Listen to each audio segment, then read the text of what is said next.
Hi guys and welcome to my YouTube channel. My name is Watandara Siwera, and in this channel we talk about all things personal finance, understanding all the financial investment vehicles that are out there, making sure that we rightfully use them towards our goals and ultimately achieve that financial freedom. So today's video is going to be a reflectory video because we are going to reflect on where we are and areas in which we want to work on our finances. So I was reading a magazine, a Forbes magazine, and they indicated that there are 6 signs that shows that we are good with our money management and we are stable in our finances, or we are in the right path in terms of building our money management journey. Okay, so I thought these were good indicators and I wanted to share them with you guys so that we can reflect and figure out where we are, because it is only when we can acknowledge and know and understand where we are that we can decide the necessary steps that are needed to be where we need to be. And also it's also understanding what is it that we need to measure ourselves against so that we use the right KPIs. Okay, so I have that on my phone, on my other phone. So the number one thing that they mentioned is how much you spend, right? And this is because a lot of us actually do draw budget. We have a budget, most of us, but it's only a few who actually stick to their budget. And that's the reason why I'm doing a no spend challenge in the month of May. It's because I want to encourage us to have mindless spending. Be cautious when you're spending against your budget. Am I spending on something which, if I'm sitting down at home in a sober mind, I would be able to write it down and say this is the thing which I want to buy in this month. So these kind of challenges to actually be cautious of what we spend on. So this is not a person who has a budget, it's a person who actually spend according to their budget. So that's number one. And of course, what you need to do throughout this signs is to see where you are and then identify what needs to be adjusted on that particular sign if you're not really great at it. Okay, number two, you save and invest regularly, right? If we are looking into building wealth, at some point we have to start putting money aside, which is saving. Saving then builds discipline and then a bit of capital for us to invest, right? So if you do save and invest, apparently you're good in terms of managing your money, right? And I do understand that there are people who are at a point in their lives where they cannot save because there's only so much budgeting that you can do. But I always say that the only way in which you can find out if you can save or not is when you know that within your budget, within your spend, there's nothing that can be cut off.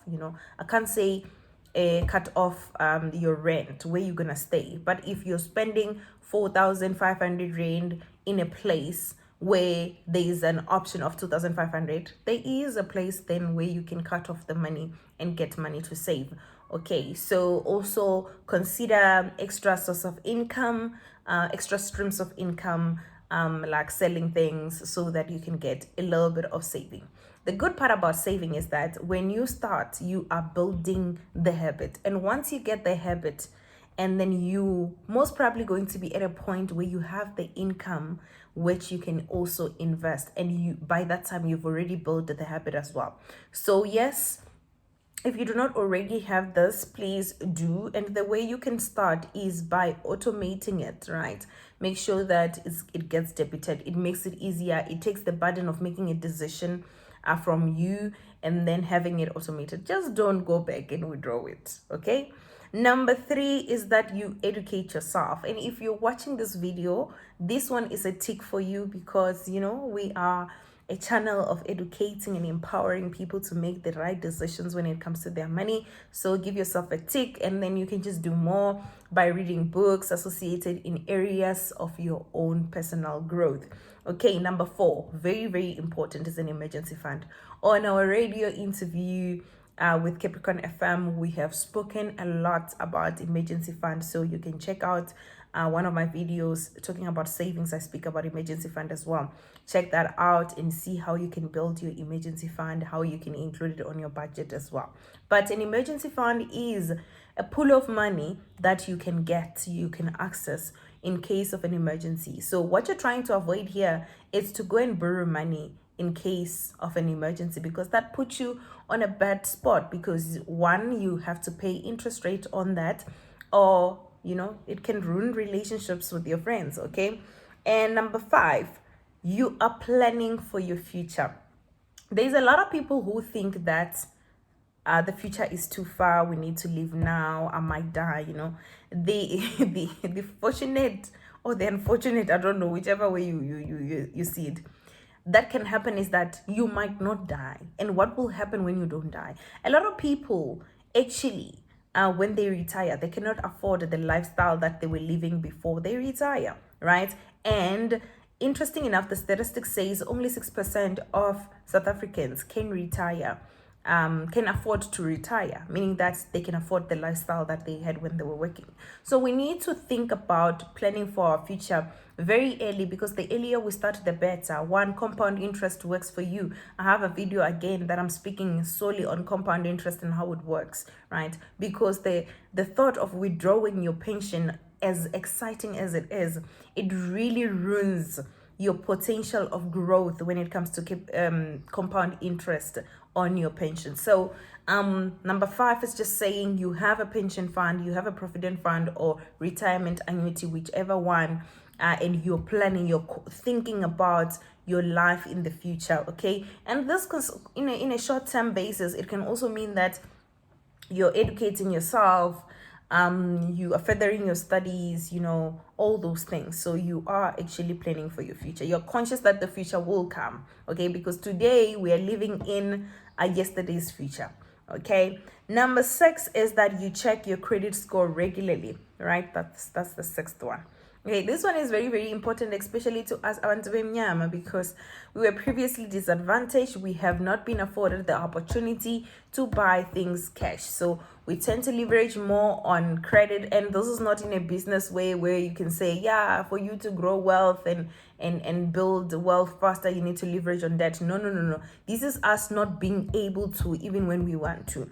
Right? So we tend to lean more towards buying things on credit because that's what we can afford. So we buy things like houses and cars on credit. And the best way in which you can buy a car or a house or any other thing that is expensive, cheaper, is to have a good credit score. So we need to be able to manage our credit score regularly so that we can do the necessary adjustments to fix our credit score, so that in case we want to buy those big purchases, we can buy them for cheaper.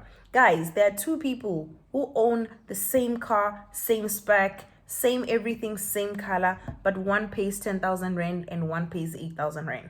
To be honest, you want to be the one who's paying 8,000 rand. So please do manage your credit score regularly. And if you want to know how to start, you can just register on ClearScore and just put on your personal details, and then you'll get to monitor your credit score. I like the fact that they remind us to check our credit score monthly at ClearScore, and then that just gives you at least a glimpse of how you're doing. And then if you're not already doing well, you can just make those adjustments that are necessary. These are the 6 signs that shows that you're good with money. And if I miss anything that you feel like it's important that I didn't put here, just know that this was not mine. It was done by Forbes. So just add it on the comments so we can discuss about it. But overall, guys, the purpose of this video is just for you to see where you are and where you are supposed to be. And I hope this gives you a good feel in terms of what you can do to better your life and get a little bit closer to your financial freedom. Goodbye.